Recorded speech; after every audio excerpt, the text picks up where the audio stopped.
and Tiz the Law has the lead at the top of the stretch. It is Tiz the Law in front with 3/16 to the finish. Tiz the Law has a 4-length lead. He's left the others behind. Live from the backstretch at historic Saratoga Racecourse, this is Racing Across America. Racing Across America is brought to you by Pinnell's Restaurant, a Saratoga tradition since 1922. 284 Jefferson Street, Saratoga, just minutes from the track. The new Capital OTB wagering platform. Bet any place, anytime with the new Capital OTB wagering platform. CapitalOTBBet.com, the premier wagering site in New York State. And the Clubhouse Racebook. Can't make it to the track? Make it to the Clubhouse Racebook. 711 Central Avenue, Albany.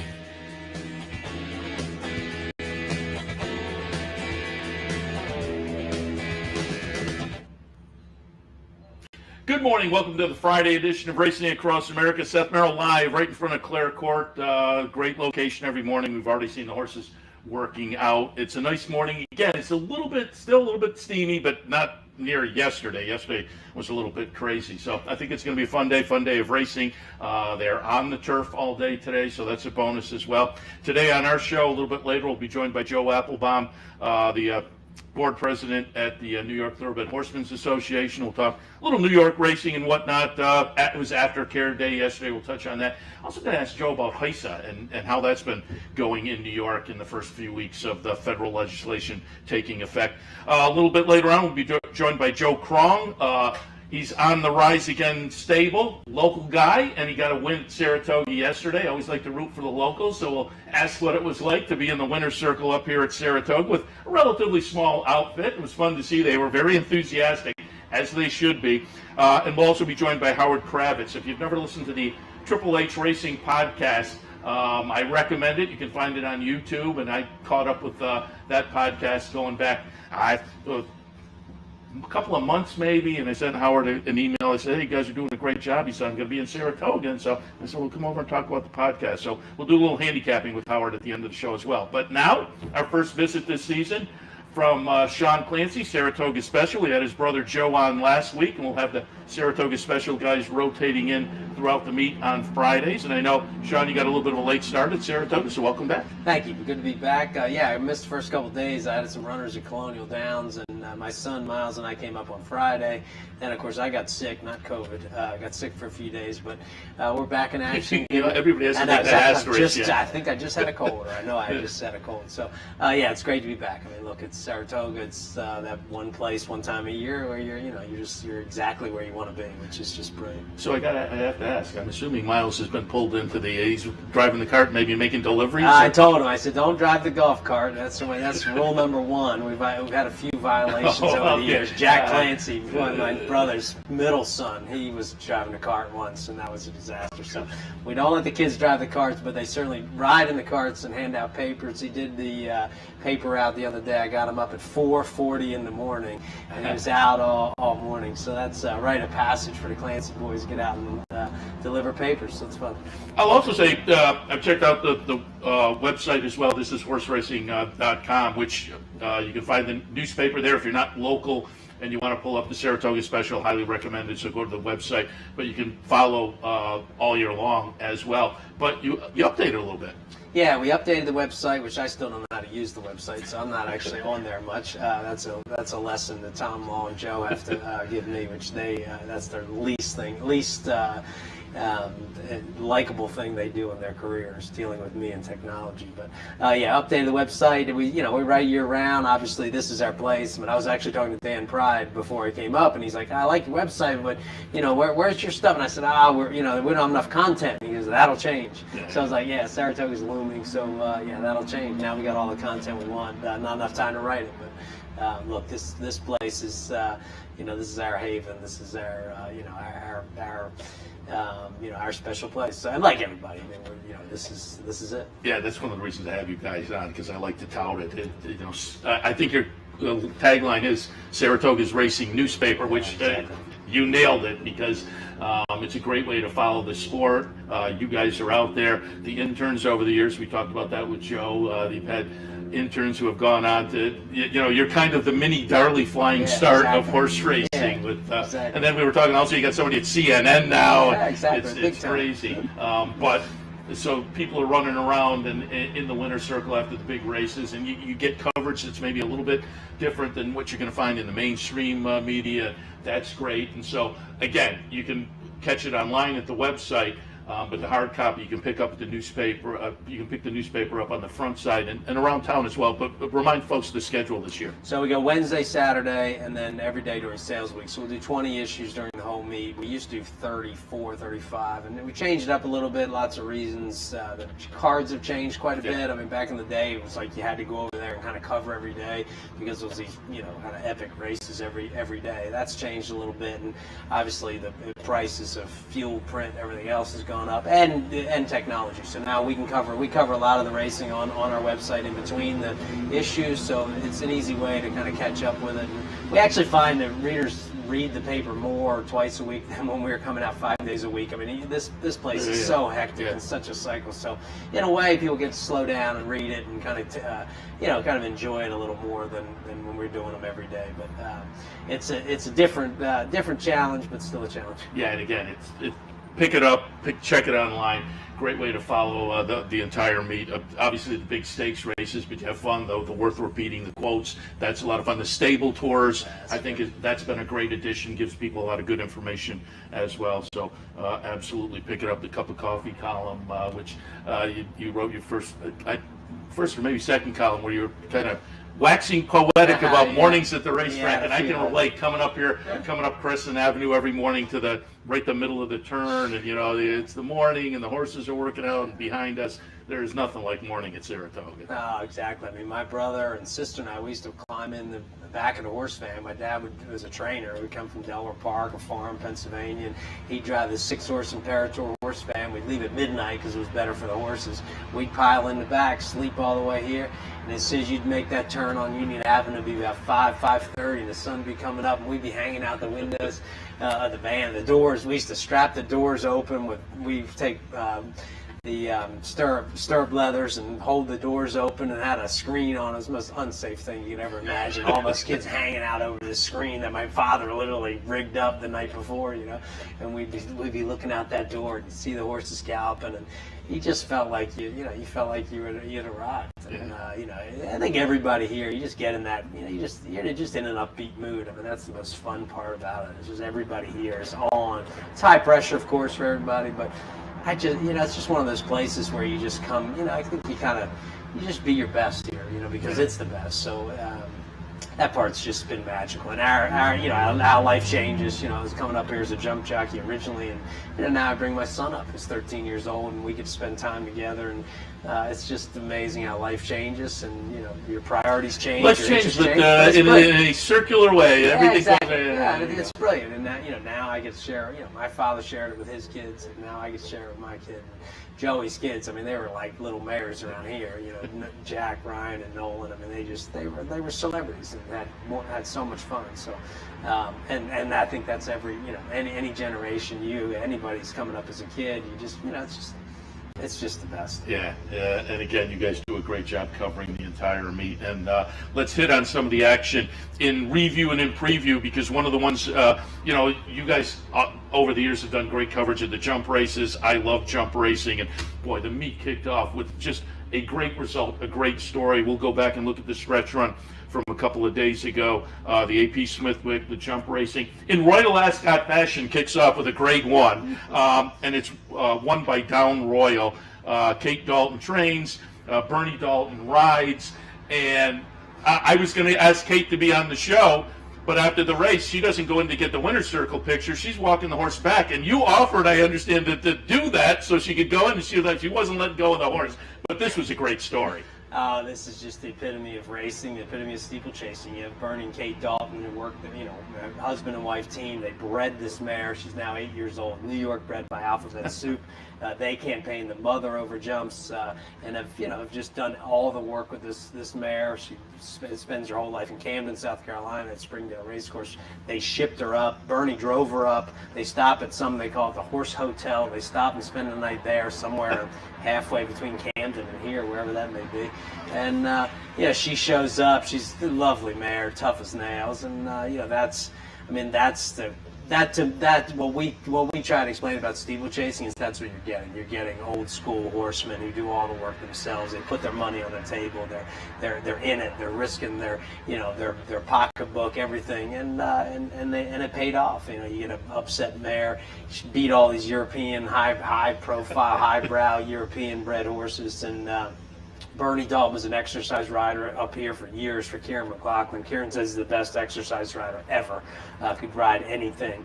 And he mentioned that in Winner's Circle. Said he rode Henny Hughes in the morning. Yeah, exactly. Yeah. I mean, he's just a legendary exercise rider. And he hooked up with Kate. Kate was an assistant trainer for Jonathan Shepard. She was galloping with Anticipation and those kind of horses. They got together, and he had been long since retired. He rode in England, didn't have much of a career, was going nowhere, and became a head lad for Luca Kamani over there, then started traveling the world, hooked up with Kieran in Dubai, came over here, met Kate. They went to Camden in 2003, I think. And Winky Cox, Burley Cox's son, Hall of Famer, he had a few jumpers and needed somebody to school. Bernie started schooling him and said, I'll ride a few. And that's 18 years ago, or I guess almost 18, 19 years ago.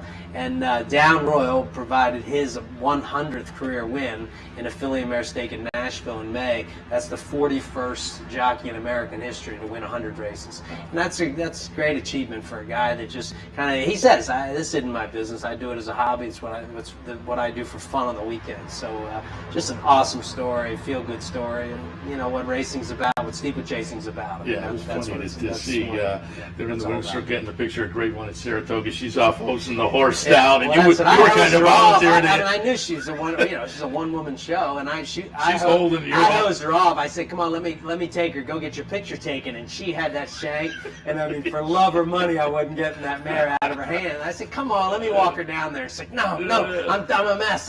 I'm walking." And so she walked off, and then all the guys in the press who don't really know our game, and they're like, "Where's the trainer?" I said, "She's down she's about past Keith McCallum is sprinting down the stretch after. I like that Keith. I mean, it was hot. He didn't even hesitate. He just took off running down the stretch. And then I subsequently asked Bernie, "Hey, you and the wife want to come over and be on the show?" He's like, "I'd love to. We're going to be halfway back home by then with the horse trail." Exactly. Yeah, that was a super fun story. So a little review. Let's do a little preview. See if you have some thoughts this afternoon on the Lake George. I think it's a fun race. I'm going to use Eminent Victor on top. I think the other Chad Brown runner, Dolce Zell, is interesting. But I pulled up a replay of a horse I think people can play around with maybe at a price. Republique. Go back to Gulfstream, May 29th. Republique is the number 4 horse here. A couple of starts on the synthetic were 2 wins. Tried the dirt last time at Delaware and the Delaware Oaks. Didn't do much there. But at 12-1, the Safi Joseph horse might be a little bit interesting to me. What do you think of the Lake George? The only horse that kind of jumped out at me, and I'm not really a paper handicapper. I just kind of look at it. I just see horses that catch my eye, and just over the years I'm half watching the TV working, and I look up and I see a horse I really like. And I thought Koala Princess for Arnaud Delacour was just awesome in her first 2 races. Breeders' Cup wasn't, she only got beat 2 1/4, wasn't that bad. He come off a long layoff. He's good off a layoff. I think I'm not a stat guy, but if I can read that, it's 45% off 180 days. I just like that filly. I thought she was really impressive. I kind of liked it. Freshened her up, brought her here. Obviously, a tough race, but again, I just try to stick with horses that catch my eye along the way. And I thought she was really impressive. Yeah, I know over the years I've seen you coming in and out of the paddock, and you said, I kind of like this, and it's always, which I have no eye for that. I wish I did, but you're very good there. Sean, we got to wrap it up, but we appreciate the visit, and again, we'll have you and Tom, your brother Joe, kind of cycling in on Fridays here. Highly recommended to pick up the Saratoga Special on race days, the track. You can find it around town or go to the website and check it out that way. The handicappers are at the website every day. I'm only one behind Shapazian, but Bedard. I know, Bedard's off to a fast start. Pazien's a little slow for him, and Tom Law was off to a really slow start, but he had a good day yesterday, so I think he's coming back. All right. Sean, appreciate it. My pleasure. All right, we'll take a break. When we come back, Joe Appelbaum from NYTHA. A little bit later on, Howard Kravets is in the green room. We'll have Joe Krong as well, a winner yesterday right up here in Saratoga. Stay tuned. For 4 generations and looking forward to a 5th, Bruce Cerrone and his family have continued their 99-year tradition of delighting their faithful following with the finest authentic Italian recipes made with the freshest ingredients. Some things have changed in the last 99 years, but not Pinnell's commitment to the finest in Italian cuisine. Pinnell's Italian Restaurant, a Saratoga tradition since 1922. 284 Jefferson Street, just minutes from the track. Capital OTB is now streaming live on Roku. The RTN Racing channel on Roku lets you watch OTB TV live through your Roku device or your Amazon Fire Stick, rather than being limited to computers and mobile devices, which means you can now watch OTB live wherever you are. Simply open Roku, scroll to find the RTN channel, then click on OTB TV. OTB TV on Roku. Try it now. Hello everyone, I'm Scott Vartley and I'm here at the West Condominiums in Saratoga Springs. And guess what? We are down to the home stretch. Everything is 2 bedrooms and 2 baths. Come make a selection of one of the greatest condos ever to be built in Saratoga Springs. We're starting in the upper 5s and the only rooftop penthouse available now under construction. Wow, just look at this patio. We have a rooftop pool, heated garage, balconies, and a gym. Call me at 518-281-6808. Welcome back to Racing Across America. As promised before the break, we are joined now by Joe Appelbaum, President of the Board of the New York Thoroughbred Horsemen's Association, NYTHA. Wanted to bring Joe on to talk a little New York horse racing, and yesterday was Aftercare Day, and I know that's important to the folks at NYTHA. We talked a little bit about that already in anticipation of it, but I wanted to review the day as well, and we'll talk about much more. Joe, good morning. Seth, how you doing? Very good. To be here. Happy to have you on board. Before we get into NYTHA and whatnot, just talk about your background in horse racing and how you became interested, how you became an owner. Sure. I started here probably 35 years ago, coming as a fan, sitting in the way backyard. I still Drinking out of the Big Red Spring? Exactly. I still sit back there with Paul Matisse and a bunch of other guys. If you're looking for me, that's where you can usually find me. I have not yet been out to the Purple Tablecloths. Usually on the way out. You got to get out there. Yeah. Come on. I'll tell you the turning moment, I think, was the Travers Day 2002. A few friends of mine, we all hit a big pick 6 that day, and we took about half the money, and about 3-4 months later claimed a horse, and now I got a farm and a pin hooking operation and NYTHA. And everybody's dream. It's a pick 6 and now. No, it is not your dream, but here I am, hooked on this game literally 20 years later. That's great. And now, of course, President of NYTHA, and again, doing great work.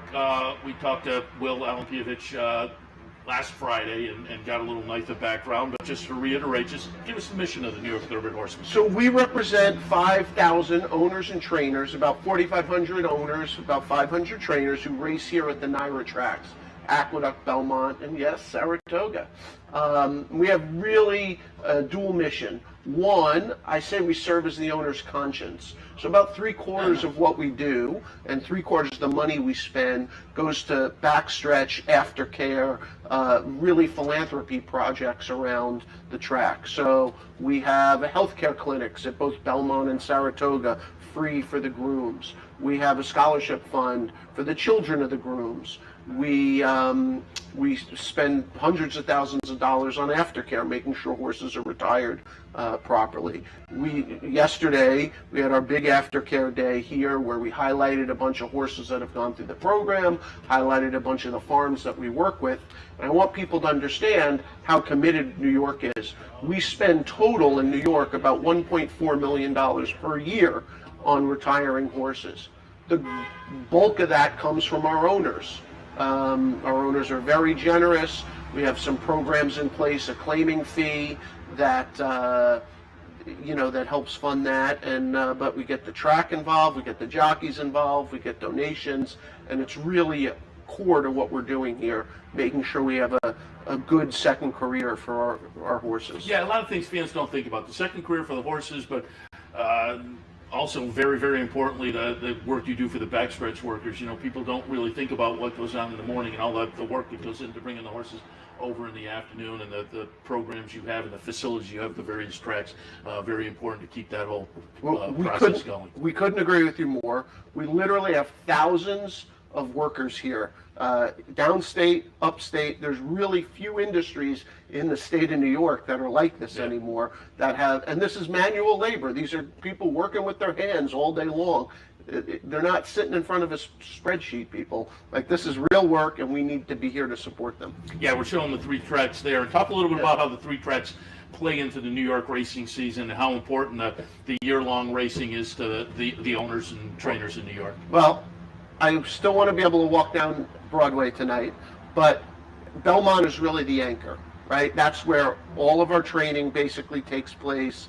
That's where the vast majority of horses are, and that's really the anchor. So we're excited to see what happens there in the future.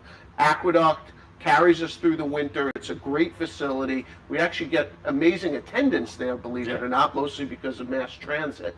And that carries us through the winter. It allows people to establish lives here instead of the kind of itinerant life of most racetrack people traveling every few months. We have skilled workers who are able to work with us year-round, families that we're able to support because of winter racing and year-round racing. And that carries over up here because 40% of the mares that are bred in New York are based in Saratoga County, and it's mostly populating the winter program with New York breds.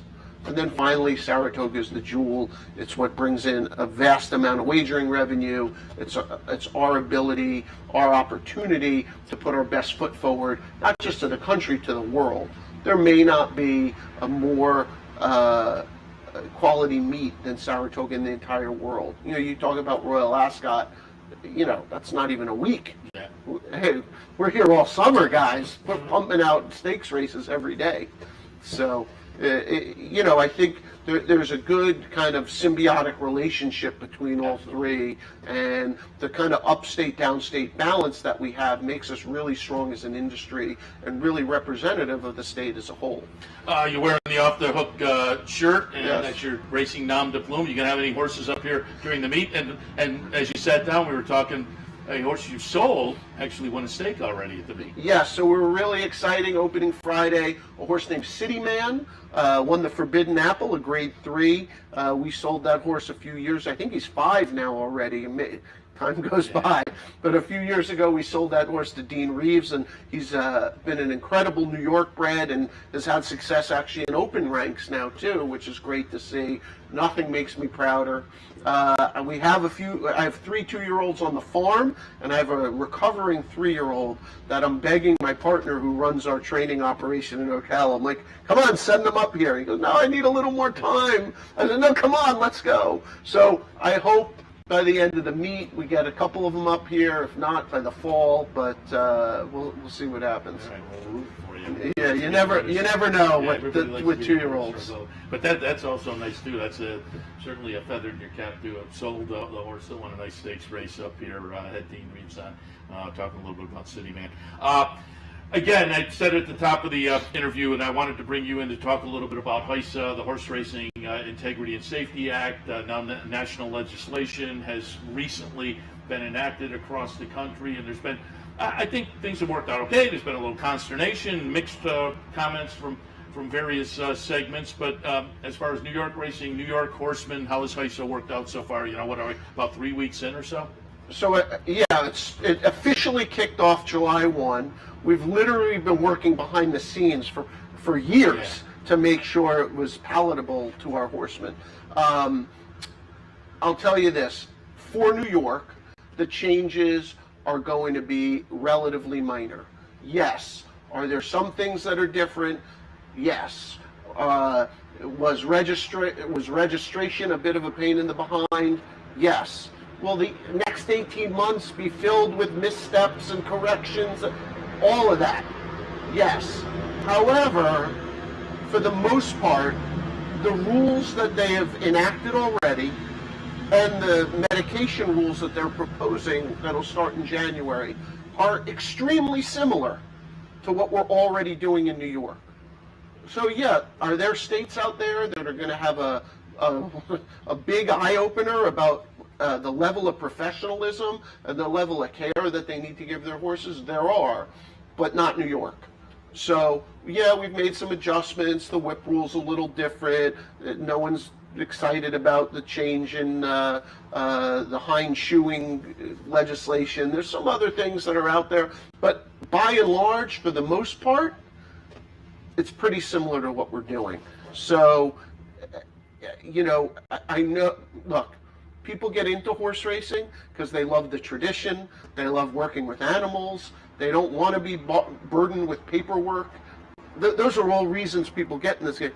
And all of that occurred with HISA, so no one likes that. I get it, I don't like it either. Yeah.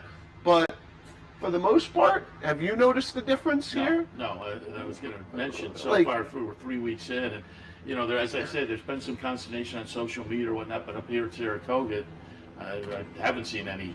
There's a lot of rumor mongering. There's a lot of tales of things that are not allowed. When I read them on social media, almost all of them are untrue.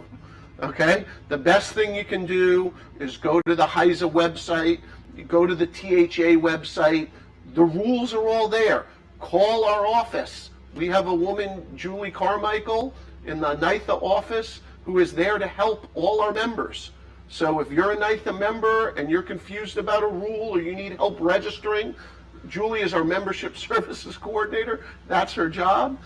And Seth, I got to say it publicly, our staff has worked doggedly. Julie and Dion and Kristen and Will, who was with you, they have worked doggedly to make sure everyone has been registered, every horse is registered, every trainer's registered, and it hasn't always gone smoothly. There's been tech glitches, but you know what? Knock on Formica, we haven't had anyone scratched. Everything's been smooth, so hopefully that continues. And when you and I were talking yesterday, you said, you know, yeah, there's been some bumps in the road, but you've had a pretty good relationship with the HISA people, and they're maybe willing to kind of tweak as things go forward. I think, first off, Lisa Lazarus, the CEO, has been incredibly open and available to the horsemen's groups who are choosing to work with them. Okay, Steve Keach, who runs their technology, has been working. I don't think the guy sleeps to get this right. And granted, it was a little bumpy. So we've had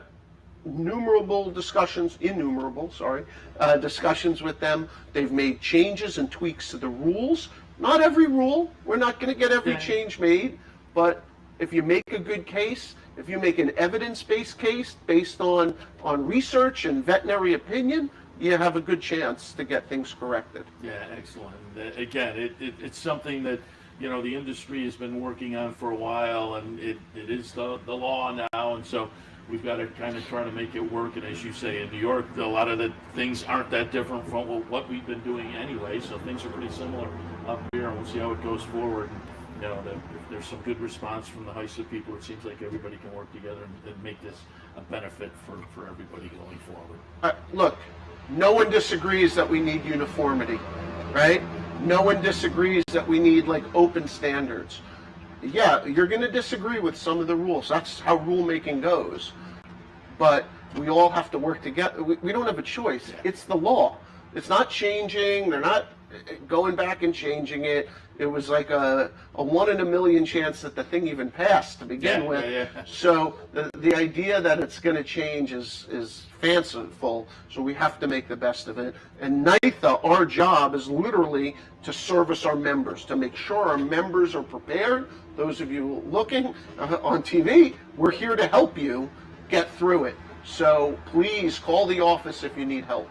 Yeah, as you say, great staff, great work from NYTHA on this topic, the HISA, but as we mentioned, you know, the aftercare and the backstretch workers. So I will, on behalf of the fans, applaud you and the folks at NYTHA for doing good work. You know, on some of those areas that aren't forefront to the racing fan. So again, thanks for that. And thanks for stopping by this morning, Joe. Really appreciate Joe Appelbaum, president of the New York Thoroughbred Horsemen's Association. Appreciate the visit and good luck on the meet. My pleasure, Seth. Always a pleasure to come on.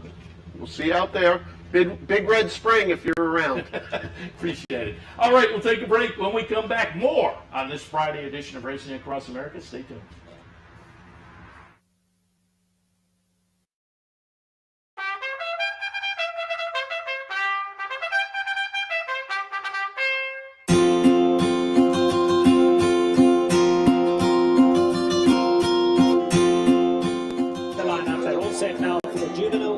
To 14 of across the track. He will be sent on their way. End of the dance on the outside, broke a little sideways with Pro KK, but meanwhile it's going to be stopped. But running on now, and Somali Lemonade's got 8 to make up. They come to the top of the lane. Stop Shopping Maria's got a lot left. Stop Shopping Maria goes on. Sweet Cat is right there. Hard not to like. Royal Body is running on.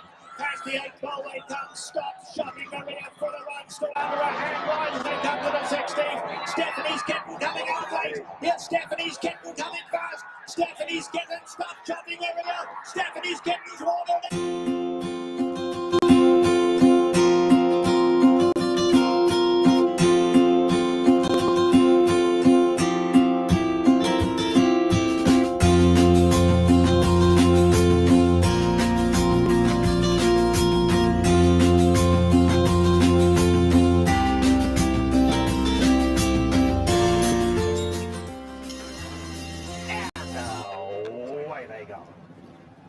Watched the chances, broke smartly, but so did Tara from the Cape.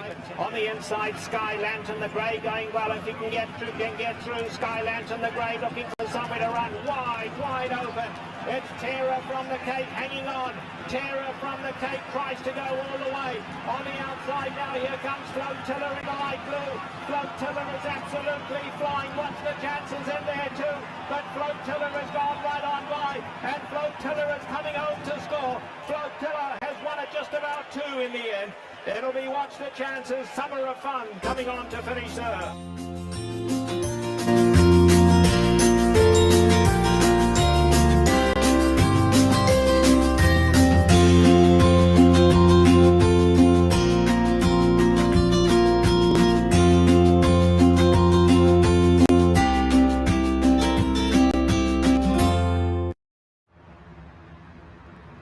Welcome back. You hear me all the time saying when I handicap down in the studio or up here, we always like to root for the locals. And so it's always fun to bring a local on after a win at Saratoga, particularly when they're so local. They're Amsterdam local. My old home burg. We have Joe Krong on. He's with On the Rise Again stable, and they had a win yesterday, so I thought we'd come and talk a little bit about that. Welcome. Awesome. Thanks for having me on today. My voice is so shot from screaming. You would probably thought we won the Travers yesterday. You after the race, and the whole crew was coming into the winner's circle. Everybody, let's take a look yesterday's fifth race. Domineer, I saw you out in the paddock. I wish you congratulations here. And you said, yeah, I think we have a shot. You said, I think we have a shot because the horse had a little speed. We'll see. It didn't quite play out pace-wise that way, but certainly played out very well. Going to be the number 5 horse here and getting it done. Domineer in yesterday's 5th race at 4-1. And right here, you have to be feeling pretty good. Luis Saez on board. Talk a little bit about coming down the stretch and what it felt like. It was an amazing moment. I mean, I heard Johnny I say the pack is closing. I'm going, oh no, we're not going to get swallowed up now. But you know, once we did a little bit of the rain dance, I mean, we wanted to rain yesterday. Obviously, she ran well on an off track down at Gulfstream, and it's a cheap little filly. Jose and I picked out down in Florida. It's a Florida bred, and you know, we took a shot up here. I told Jose, let's just run here. I'm local. I just want to take a shot. If we run last, we run last. But it all worked out terrific yesterday. No tag, not claimed. She's back in the barn. She's eating up. So it was great. My parents were there. It was a great atmosphere. We were jumping up and down deck again. We thought we won the Travers. Yeah, I said it didn't play out the pace, but it was a front end win. I was just looking at the stretch run there. Horses kind of closing in a little bit, but you said it. Maybe speed pops them, and kind of did that yesterday. Domineer, and again, talk about the crew and walking into the winner's circle. Again, there was a lot of A lot of happy faces, a lot of whooping it up, and I don't blame you. Getting a win at Saratoga. Just what is this your first win? First win at Saratoga. We had 5 over the winter with golf. I had a golf stream with Jose. Jose's an awesome trainer. I met him last summer up here. We had terrific success down the golf stream. But first local win here. My parents back in the day with like Joe D and Sportsman Stables. We had a win up here, but this was my first actual win, and having my mom and everyone in the winner's circle, friends and family, we were bringing everyone into the winner's circle. It was awesome. I mean, I'm just so happy for Jose. He's been trying to break through on the NYTHA circuit for a while, and you know, it was his first win together, and you know, just couldn't be any happier for him. It was great. And there were high fives with Jose as well. I remember Sportsman was an Amsterdam-based group. Right? Yeah, Joe D, Agostino, and all those guys. I think they still horse with Jorge Abreu. Yeah, see him every morning. Very good. So again, that was great. Do you have any other horses that you're looking to start up here? Yeah, Stuck on Kent. She ran 4th in the starter down at Belmont, I think 2 weeks ago, closing weekend with Jose as well. Claimed her down at Gulfstream. She broke the track record that day on the synthetic, but obviously everything was playing speed down there the first couple of weeks. She's going to run back on the 31st, the starter 50. We just claimed a horse, a Robertina Diodoro Shadow Matter off West Point, or those guys, Dallas Stewart, the other day. And I got 2 babies, one with Clement that might run next week with Corms. They're local as well. She's working right now, actually. They're calling me. They said, "You go on set yet?" I said, "No, I'll go over to the barn after." But yeah, she might run, I think, on next Wednesday. Nice.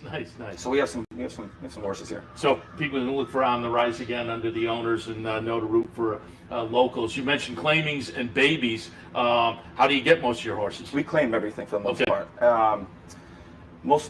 Luke from Corms, he has a couple babies he wanted me to buy into, so I did a little bit of that. I really don't like to do the baby angle. I like claiming. I'm a sheet player. I look at the Thoroughgraph every day. I watch replays. So I'm big on claiming, and you know that's the majority of everything we do is basically claiming. That's interesting. So because I ask a lot of trainers when they come in if they rely on the numbers and what numbers they use. Thoroughgraph gets a lot of play, obviously, but the Thoroughgraph is, I assume, if you're using it to get horses, you're also using it on handicapping? Oh, every day. Every day. Yeah, that's my best tool I use. So, I mean, every day I get the sheets from here at Gulfstream because we kind of shifted focus the past couple of years. I mean, you probably don't see my name as much in the program here. I've shifted focus to Gulfstream. It's a lot easier to win. It's more manageable. So, I mean, yeah, we have 2 other down there. I got Victor Barboza and Jose. So I got about 2 or 3 more at Gulfstream too. Okay. So just be on the lookout for those. Can people jump in? Yeah, I mean, we have partnerships still. I'm still doing that. Just call me. We have like 5-6 guys now. Okay. It's fun. We're all local. Yeah, so that's nice. What makes it fun. Yeah, absolutely. If we went here together, it's even better.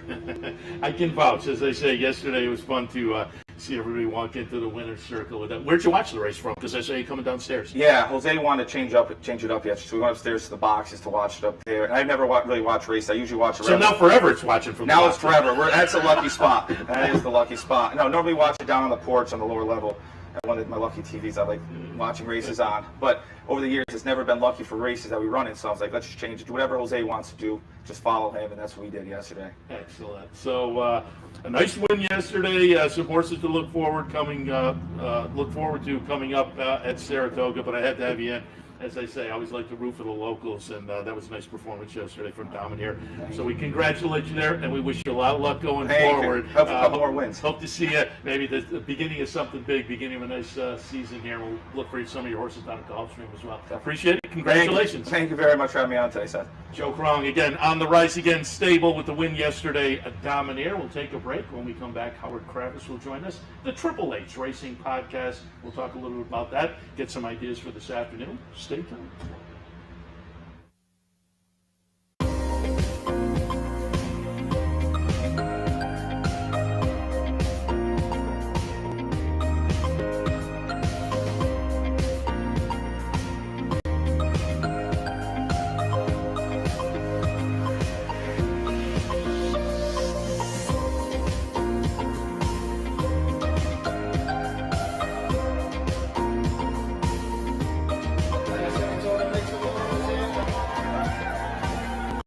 For 4 generations and looking forward to a 5th, Bruce Cerrone and his family have continued their 99-year tradition of delighting their faithful following with the finest authentic Italian recipes made with the freshest ingredients. Some things have changed in the last 99 years, but not Pinnell's commitment to the finest in Italian cuisine. Pinnell's Italian Restaurant, a Saratoga tradition since 1922. 284 Jefferson Street, just minutes from the track.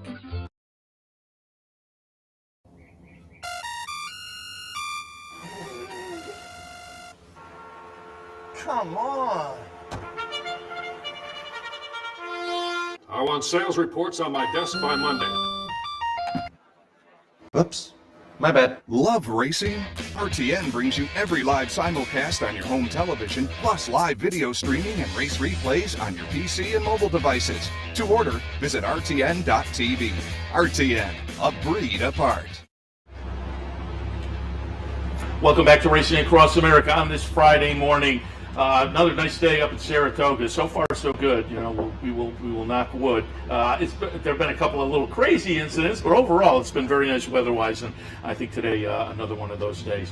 I mentioned at the top of the show. I mentioned it before the break. Happy to be joined now by Howard Kravets from the HHH Racing Podcst. And normally during the year, when we're down in the studio in Albany for the afternoon show, I'm handicapping 3 tracks a day to do the afternoon show where we kind of do cut-ins. And I do a lot of that handicapping at night, eat some dinner, go to my office, and I'll fire up YouTube in the background. And a lot of times it's old match games with Gene Rayford. But the front page comes up, and being a racing guy, you know, I'll get racing suggestions. And so it's like 2 months ago, HHH Racing Podcst, which was streaming live at the time. And I thought, well, I'll check it out. And I liked it, and a couple nights later it came up again. They were streaming live, kind of looking forward to some big races and doing some handicapping, so I watched it again. And I think it was the Billy Koch episode, which I like quite a bit. And so I thought, I always tend to, as opposed to Twitter, which tends to be a little negative, I always tend to, if I see something I like, I'll shoot an email and let people know. And so I shot Howard an email and said, nice job with the podcast. And subsequently, we conversed back and forth, and he was coming up here. So I thought, well, we'll have you on, talk a little bit about the podcast. Welcome. Yeah, thanks a lot, Seth. I really appreciate it. It's a real pleasure and honor to be on. Love what you guys do. And really enjoyed the show. So thank you very much. Appreciate that. Talk a little bit about the podcast and let people know who haven't watched it. You can find it on YouTube. What's the schedule? And again, typically you're looking at some live races, and you and your co-host Paul Halloran and Pete Visco. Paul doing a little work for the Saratoga Special. Yeah, absolutely. There. But talk a little bit about the kind of the theory behind the podcast. Yeah. So. The podcast is usually on Thursday nights, but during the Saratoga meeting, the big meets, we usually go twice a week, Tuesday nights, Thursday nights, 8 p.m. Eastern. And I started the podcast in early January of last year. And I'm actually a high school math teacher by trade, so I love the numbers, obviously, I enjoy the gambling side of it. The Marshall Graham side of things. Yeah, absolutely. I want to do something unique, so we bring on guest horse racing personalities. One of the main reasons why your viewers would be very interested in the HHH Racing Podcast, we cover NYTHA like a glove. I've had Andy Sterling on several times, Anthony Stabile, Acacia Clement, David Aragona. So we love the New York circuit, and we cover it like a glove. So I highly recommend people check it out. And it's a live show, like you said. So we bring on guests and talk about their past. We'd love to have you on at some point, talk about their background, and then we handicap the races because we all want to find winners, of course. And so it's about an hour show, and it's live, and people can live chat in the comments. So you're basically talking, to these guests and famous people you see on TV and throughout horse racing. And so I have a lot of fun. Of course, you mentioned my co-hosts, Pete Visco and Paul Halloran, who writes for the Saratoga Special. So I'm blessed to have some fantastic co-hosts as well, and really enjoy the show. And it's grown immensely. We have about 1,500 subscribers. And since we started, we have almost 150,000 views on YouTube. And so we've gained a fan in you, so really appreciate that. Thank you. Yeah, no, as I say, if I see something that is worth applauding, I like people to know, because otherwise, I know it. When I'm sitting down there in the studio all year long, you don't get a lot of feedback. I come up here and you walk around and the crowd sees that you get the feedback. And I think that helps you improve the show and just feel good about what you're doing, and so I think it's worthwhile to give a little feedback. And I asked the guys to pull up a little video, maybe they can drop that in, of a show to give people an idea what they'll see when they go on there. But you mentioned, and that's there it is. There's one of the shows with Anthony Stabile, and as you can see, there are quotes and questions. Folks, when they're on YouTube, because it's live, can put in questions. That's kind of fun too, because you kind of chime in and say, "Oh, Tim from someplace wants to know such and such." So it's interactive. It's fun. Yeah, I mean, I think it's important to get the viewers involved, and when they see their name, on the comment, they feel like they're part of the show and they're very involved and they get to ask questions. Very interactive. I think it's really important to be as interactive as possible and reach out to the racing fans. So I think we do a pretty good job of doing that. Yeah, and again, you can check it out on YouTube, HHH Racing Podcast. I recommend it. And obviously, what you do on the podcast is some handicapping, so I wasn't going to have you come over here without doing some handicapping. And you concentrate a lot on picks, so we'll kind of go over the late pick 4 sequence this afternoon, give some ideas out there. And that late pick 4 sequence this afternoon starts in race number 7. We were talking on the handicapping show earlier. A non-winners have won for a mere $115,000. I mean, it's just incredible numbers at various venues around the country, but NYTHA is now right up there. I went 1, 7, 4, and 8. I put Keep Me in Mind on top. I'm master of the obvious with the comebacker from Todd Pletcher. But I don't think the horse is necessarily invincible. I think efficiency for Chad Brown might have some upside after the first 2 nice starts for Chad and Kravets. Chad also has fighter in the win that I think is intriguing on the move to dirt. And I wouldn't ignore that one at a price. And Naval Aviator looks like an interesting play as well. But what do you see in race 7? Well, by the way, we have a website, HHH Racing Podcst.com, so you can check out. You don't have to go onto YouTube. We have a website. You can find out how to subscribe to a race day blog, which is a tip sheet, and you can see other shows on there as well. So check out the website as well, for the show. Sure. On our show, just on Tuesday, we had a Saratoga preview, and one of our main topics was to Chad or not to Chad, right? Chad Brown does a fantastic job. We don't, obviously. But, there's spots where I think you want to try to use them where you might not. Efficiency ran off the charts, obviously, last time. But, Seth, I'm always a little susceptible of slop figs. When a horse runs big in the slop, now listen, the horse costs, $250,000. I'm sure he's going to be nice. He's a gun runner. But, I think he's going to be overbet. A lot of these Chad Browns are overbet. He can win. Keep me in mind, I've got a stat. We all know Pletcher is fantastic off the layoff. Last 5 years, 6+ months in a dirt route. How about 29% on the win end, 52% in the money? But interestingly enough, 0 for 3 at Saratoga with that stat. I think what that tells you is that, obviously, I wouldn't say it's a negative stat. I think it just shows you how difficult Saratoga is. Right, so obviously, Keep Me in Mind, it can win. The horse I'm interested just a little bit here would be the 6, Tiwanaku. I think Tom Amos does a fantastic job. This is a horse by I didn't know what to do with him off the last race. Touts him definitely. Yeah, I mean, I think, listen, it's Carmouche. He's going to be aggressive. The track plate was speed favoring yesterday. There's never wrong with having a horse on the lead. He's a fresh face. He's a 4-year-old who's progressive. I think he's a little bit interesting on top if he can get loose. But obviously, Keep Me in Mind is going to be the horse. Yeah, I mean, Amos and company claimed the horse. Maggie Moss, clever claiming team. They claimed the horse 2-back, claimed away from Steve Asmussen out of a maiden 50 claimer, and they must have been kicking themselves that the horse won that day. But then they move into a starter allowance and win in a much improved effort. So as I say, I wasn't sure I left it out, but I had notes and full of work also in the holster. So I mean, the horse is feeling good and comes here with a lot of intent. Nice horse to use underneath, perhaps. Yeah. If you're playing a pick 4, who are you looking at in that race? I don't like to single and even money shot, in the first leg. So I'm personally going to try to beat Keep Me in Mind and go other ways. And then if Keep Me in Mind wins, I'll just play the pick 3, right? I think that's certainly a way to play your horizontal betting. It's up to the the viewer and the bettor to do that. But I'm going to try to beat the 1. Okay. 8th race this afternoon. It is a state-bred optional claimer, non-winners of 2, 5.5 on the grass. I went 6, 5, 3, and 1. Sassy Melissa, Palace Gossip. I said on the handicapping show earlier, I could have gone either way with those two. I just gave a slight edge to Sassy Melissa. Kokapelli of Christophe Clement, I think, is very capable. These kind of always intrigue me. Very capable of coming back improved, being lightly raced and having a layoff and making my move with the early speed from the rail. Also an interesting player. But there are 2 or 3 others in here that I could have made a little bit of a case for as well. What did you see in the 8th? So turf sprints are tricky. I will admit it's not my favorite race, but Kokapelli, I like fresh faces, Seth. I like horses that are progressive, that are unexposed. Clement 20 in this move, 6+ month layoff in a turf sprint, 25% on the win end, 61% in the money. So I like that. I love Rosario. There's a lot of speed, like you said, the inside with the 1 and the 2. So I like Kokapelli. I believe 9-2 morning line. I think she's interesting. If she's ready, I think she can roll by and win. Palace Gossip and Sassy Melissa, very fine horses. They can win, but you sort of know what they are already. Yeah. I'm always trying to find some fresh faces, especially up there in Saratoga, where you know trainers like Clement and others are pointing to the speed. So I'm going to go 3-6-5. It's a pretty wide open race. I'm looking for a closer, though, in this race. Coco Pelli reiterates something. Bick and I, he hosts with me on Sunday mornings here, and we were talking about this kind of angle, which I alluded to earlier. A lot of times these lately raced horses, 2-year-olds that are lightly raced, they get a break to their 3-year-old season, or even a lightly raced 3-year-old coming to the 4-year-old season, they can come back improved. And I think that is not out of the question for Coco Pelli. So I think, again, I'm with you there. That one could be very intriguing.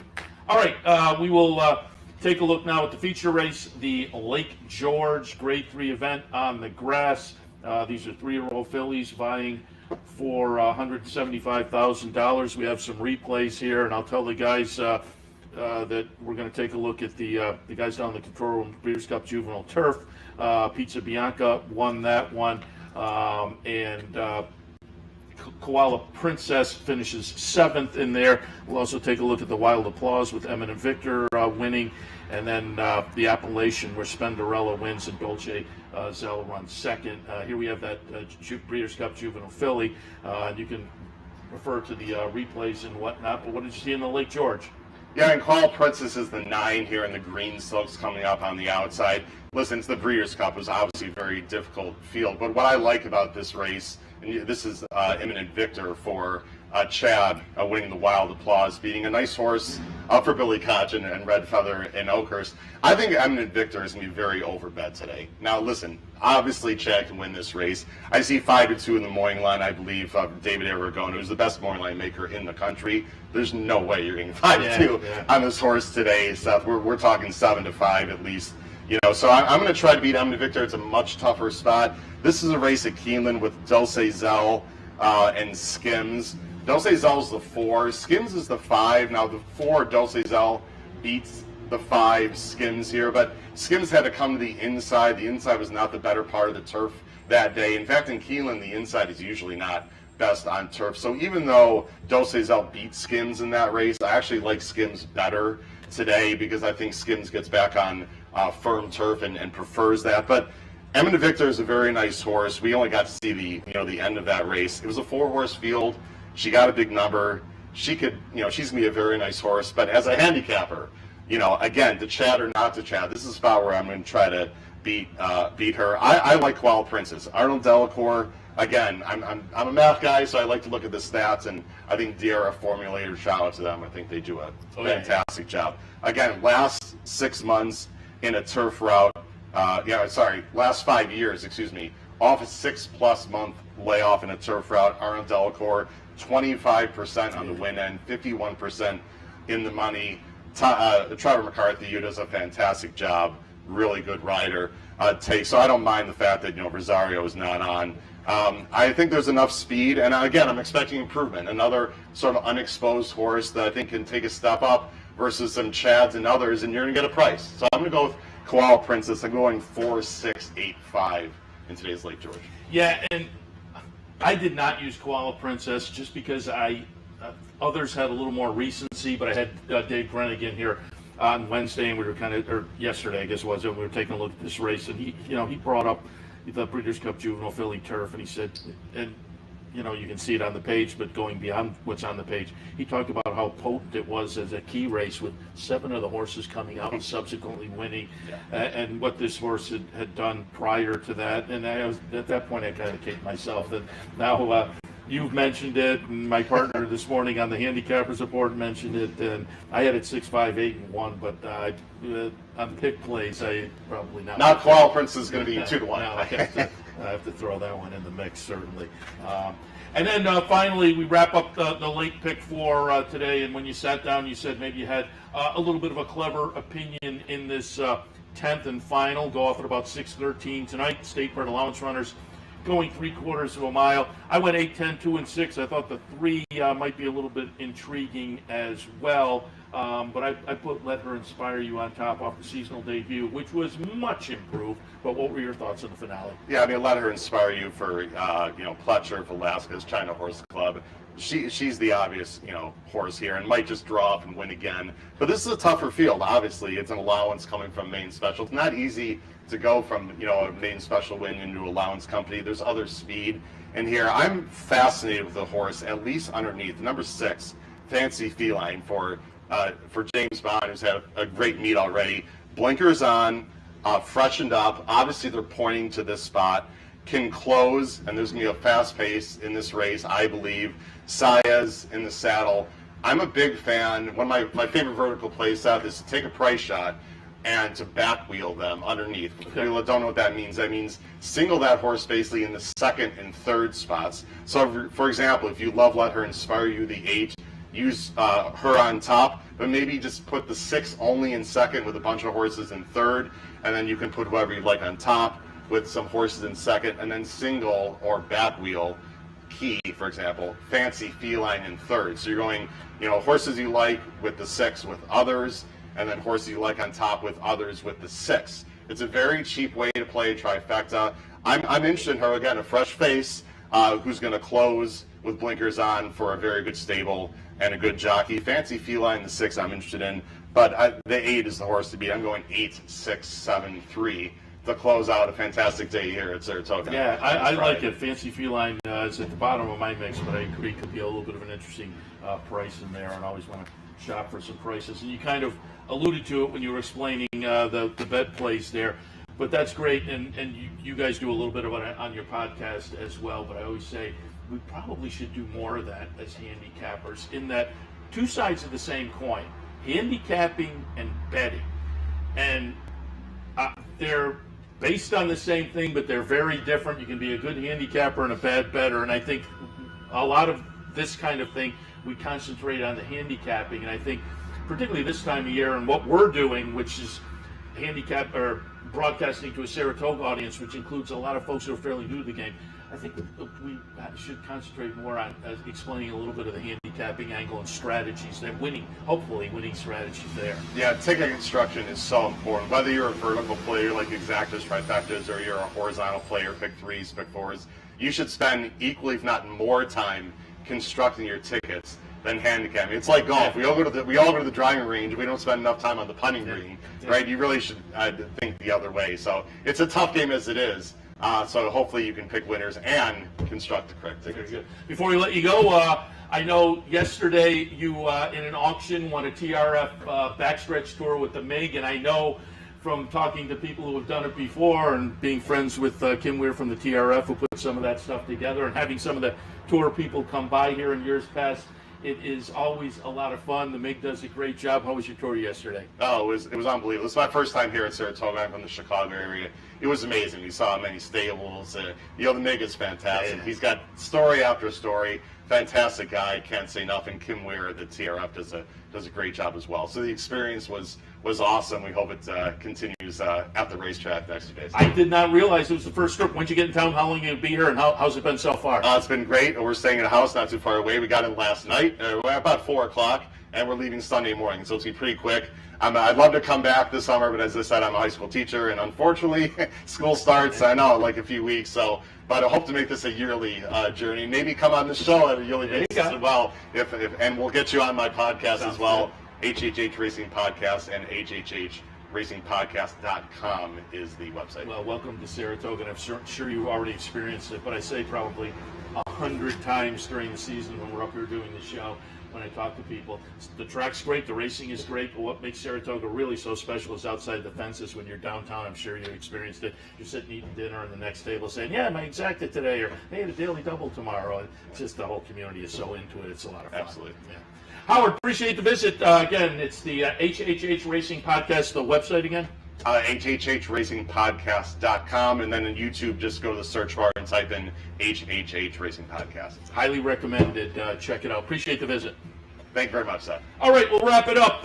Again, appreciate Howard stopping by, Joe Krong, Joe Appelbaum, and Sean Clancy. It was a full edition, a Friday edition of Racing Across America. Nice day of racing coming up. Don't forget, we're back on tomorrow 9 a.m. handicapper support, 10 a.m. Racing Across America, taking a look at the Saturday action. Looks like a big weekend ahead, Coaching Club American Oaks and more. So 9 o'clock tomorrow morning, handicapper support. We'll see you then. You're watching OTB TV, a service of Capital Off-Track Betting.